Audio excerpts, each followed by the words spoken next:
गंगाधरा शिव गंगाधरा, हर हर बोले नमः शिवाय, नमः शिवाय, ओम नमः शिवाय, हर हर बोले नमः शिवाय। केदारेश्वराय शिव केदारेश्वर राय, हर हर बोले नमः शिवाय।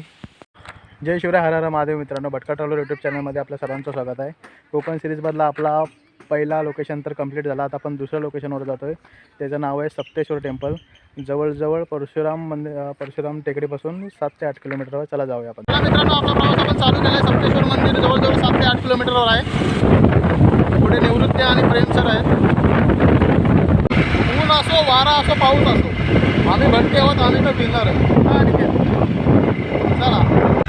आनंदाचे डोळे आनंद तरंग, आनंदाचे डोळे आनंद तरंग।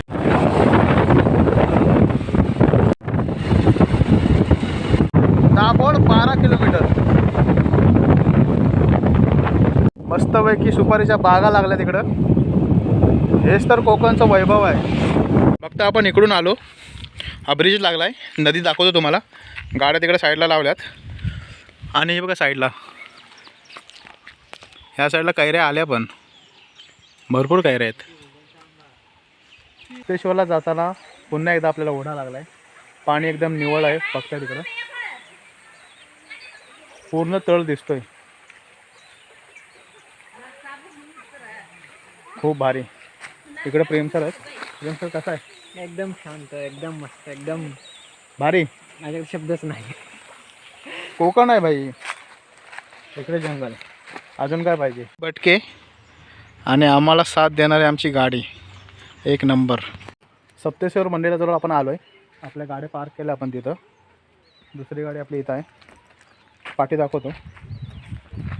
सप्तेश्वर मंदिर, जाऊया आतमध्ये। मंदिराचा एंट्रन्स आहे, वरती भगवा। चप्पल काढूया साईडला। इकडं हे झाड कोणाला माहीत असेल तर कमेंटमध्ये नक्की सांगा काय बोलतात। मस्त फूल आहे इथे बघा। हर हर महादेव।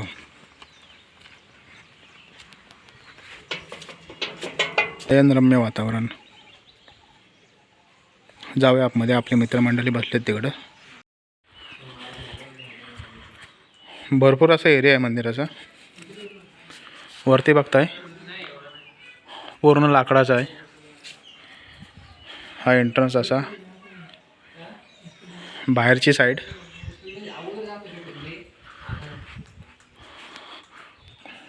जुन्या काळातच दिसते पूर्ण सर्व। हे बघा, देव सप्तेश्वर, शंकराची पिंड आहे आतमध्ये। नमः पार्वतीपते, हर हर महादेव। इकडे दत्तगुरूची प्रतिमा, त्यानंतर देवाची मूर्ती आहे इकडं। गणपती बाप्पा आहेत। मंदिराचा गाभारा बघताय,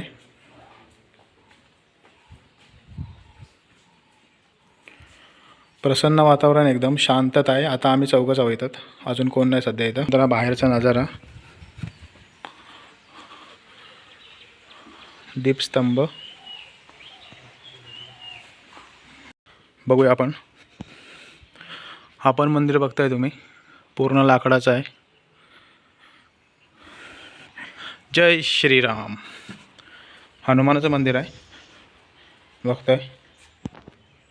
जय श्रीराम।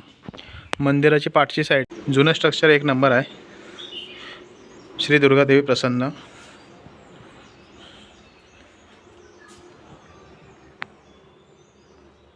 मंदिराच्या समोर आपल्याला मूर्त्या दिसत आहेत, ते पण बघूया आपण। नंदी महाराज दिसत आहेत, ह्या मूर्त्या दिसतात आपल्याला। महादेव, शिवपिंड आहे। परिसर खूप मोठा आहे। मंदिराचं जवळजवळ बांधकाम बघितलं, वरची साईड जेवढी पण आहे सर्व लाकडाची आहे आणि खूप जुनं लाकूड आहे ते। रचना पण एकदम व्यवस्थित आहे. समोर बघता इकडं कुंड आहे की विहीर आहे बघूया आपण.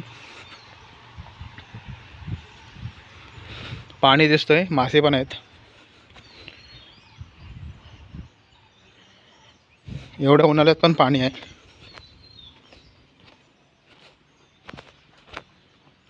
कुंडाची पण माहिती आपण घेऊ, सोबत मंदिराची सुद्धा घेऊ. मासे आहेत अजून, तुम्हाला दिसतात की नाही माहिती नाही.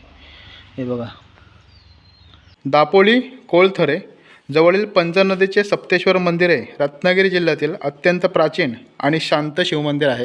हे मंदिर निबिड देवराईत वसलेले असून येथील दगडी तटबंदी आणि प्राचीन व्यवस्थापनाचा उत्तम नमुना पाहायला मिळतो. निसर्गरम्य वातावरणात असलेल्या या स्वयंभू मंदिराला भेट देणे एक वेगळा आध्यात्मिक अनुभव आहे.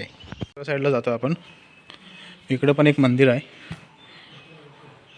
स्वच्छता खूप व्यवस्थित आहे. इकडं श्रीकृष्णाचं मंदिर आहे. बघताय श्रीकृष्णाचे मंदिर. हे बघताय मंदिराचा एखाद्या वेळेस कार्यक्रम वगैरे असेल तर इथं चूल आहेत जेवण वगैरे करण्यासाठी. मंदिर बघताय तुम्ही मित्रांनो. आता नजारा बघा, खूप भारी आहे. लाकडी खांब आहे. बघताय इकडे जुनं लाकूड आहे पूर्ण. वरती कौलं, त्यांच्या खाली लाकडं. रचना बघा कशी केली. मेन दरवाजा बघा आणि सुबक नक्षीकाम. मंदिरामध्ये एंट्रन्स करण्यापूर्वी दरवाजावर हे शिल्प आणि हे बसण्यासाठी एकदम व्यवस्थित. आता इकडे एस टी पण आले, कदाचित दापोलीवरून आले असावे. तर कनेक्टिव्हिटी ओके आहे, माहिती काढून नक्की येऊ शकता. मित्रांनो, आपण जर तुम्ही मुंबई किंवा बोरिवलीवरून येत असाल तर जवळजवळ 256 ते 260चा प्रवास तुम्हाला करावा लागेल. आम्ही बाईकने आलो आहे. तुम्ही प्रायव्हेट गाडीने किंवा बाईकने पण येऊ शकता किंवा एस टीने पण येऊ शकता. आता आम्हाला एक एस टी दिसली गावाला, ती दापोलीवरून होती की मुंबईवरून होती माहिती नाही, पण तुम्ही माहिती काढून नक्की येऊ शकता. आतमध्ये भगवान शंकराचं मंदिर आहे. त्याच्यानंतर साईडला तिकडं पाण्याचं कुंड आहे, तिथं पण मी तुम्हाला पुन्हा नेतो. एकदा तर मी दाखवले तुम्हाला. तर थोडी माहिती आपण आपल्यासोबत आलेले मित्र आहेत त्यांच्याकडून पण घेऊया. जर बिल्डिंग जरी ऑब्झर्व केला तर मोस्ट ऑफ द पार्ट जे आहे कॉलर आणि लाकडापासून बनलेला आहे. आणि ह्या ज्या साईडला तुम्ही बघू शकता, जास्त बघितलं तर आंब्याचा बाग आणि ह्या लेफ्ट साईडला तर सुपारचं बाग आहे. म्हणजे आपण म्हणू शकतो की जे एकदम ग्रीनरीच्या मध्ये हा मंदिर बेस्ड आहे आणि एवढं शांत एकदम. आणि इव्हन जेव्हा आपण व्हिजिट करत होतो तेव्हा कितीतरी लोक येत होते आणि तिथं आपले मेडिटेशन ध्यान करून आपल्या मनाचे जे व्यथा आहे किंवा म्हणजे मनाला शांती, एकदम नवीन एक एनर्जी ट्राय करायला बघत होते. तर I think it's a blessing to have this kind of temple in our Ratnagiri. आणि तुम्ही पण एकदा नक्की व्हिजिट करा, तुम्हाला पण खूप बरं वाटेल. ज्या रोजच्या जीवनाच्या पासून एकदा ब्रेक घेऊन ह्या अशा मंदिराला त्याने व्हिजिट करून मनाला शांती आणि एक प्रकारचं एनर्जी तुम्हाला जर करायचं असेल तर नक्कीच अशा मंदिराला व्हिजिट करा. मित्रांनो, मंदिर पूर्ण मी बघितला, मंदिराचा परिसर पण बघितला, पण मंदिराला कुठेही घंटा नाही आहे. तर तुम्ही पण आला तर बघा. नक्की मला काही समजलं नाही, पण तुम्हाला कोणाला माहीत असेल तर नक्की सांगा. मित्रांनो, सप्तेश्वर मंदिर कसा वाटला? सप्तेश्वर मंदिरामध्ये आपण काय काय बघलो? प्रथमतः आपण शिवपिंड बघितली. त्याच्यानंतर मग इकडं रामाचं पण मंदिर आहे. त्याच्यानंतर तिकडं दुर्गा मातेचं मंदिर आहे. दुर्गा मातेच्या मंदिराच्या बाजूला नंदी महाराजांचं मंदिर आहे. नंदी महाराजांच्या बाजूला हनुमानाचं मंदिर आहे. त्याच्यानंतर मग हे 12 महिने असणारं इथं कुंड आहे. विहीर टाईपच आहे. 12 महिने पाणी असतं तिथं, स्वच्छ पाणी आहे, मासेसुद्धा आहेत. दापोलीवरून येत असाल तर 15 ते 20 किलोमीटर आहे अंतर. आणि मुंबईवरून येत असाल तर 260 ते 256 किलोमीटर अंतर आहे. या निसर्गरम्य वातावरण आहे, एन्जॉय करा, फॅमिलीसोबत या. तर चला मग मित्रांनो, कोकण सिरीजमधला दुसरा आपलं ठिकाण सप्तेश्वर मंदिर तुम्हाला कसं वाटलं हे नक्की सांगा. आता आपण तिसऱ्या लोकेशनवर जातो आहे. दाभोळमध्ये चंडिका देवी मंदिर आहे, तिथे जातो आहे. तर चला, व्हिडिओ आवडला असेल तर व्हिडिओला लाईक करा, चॅनलवर नवीन असेल तर चॅनलला सबस्क्राईब करा. चला तर मग मित्रांनो, भेटूया अशाच नवीन व्हिडिओसोबत. तोपर्यंत बाय.